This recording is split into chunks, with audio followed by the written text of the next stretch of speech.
por është e turpshme kur mendojmë se nga kush po e mbrojmë. Nuk po e mbrojmë nga serbët, por po e mbrojmë nga shqiptarët.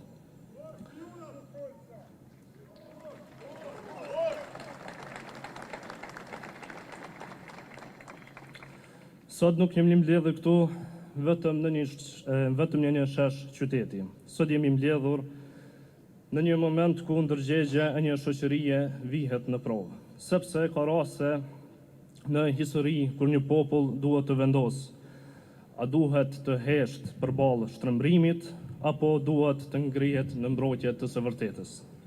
Ne sot kemi zgjedhur të mos heshtim, sepse historia nuk është vetëm kujtim.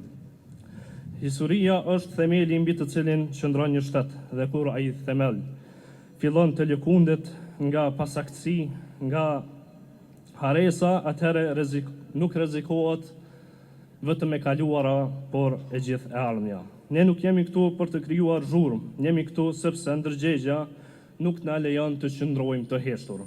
Historia e Kosovës nuk shtrembrohet dhe e vërteta nuk normalizohet, dhe e vërteta nuk relativizohet.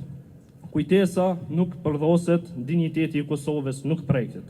Kjo nuk është një ngjarje e zakonshme, është një sinjal që duhet kuptuar. Është dëshmi se universiteti po përmbush një nga funksionet e tij më thelbësore, të formoj individ që nuk janë indiferent ndaj zhvillimeve shoqërore, por që reflektojnë dhe veprojnë me përgjegjësi.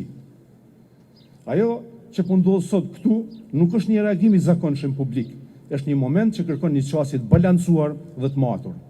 Një qasje që respekton lirinë e shprehjes, por njëkohësisht e vendos atë liri përballë përgjegjësisë që ajo bart.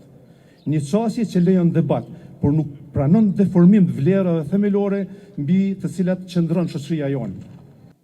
Në këtë kuptim, roli i institucioneve legjislative bëhet i domosdoshëm, sepse ato kanë detyrimin për të krijimin e një kornize që mbrojnë dinjitetin shoqëror pa cënuar parimet demokratike.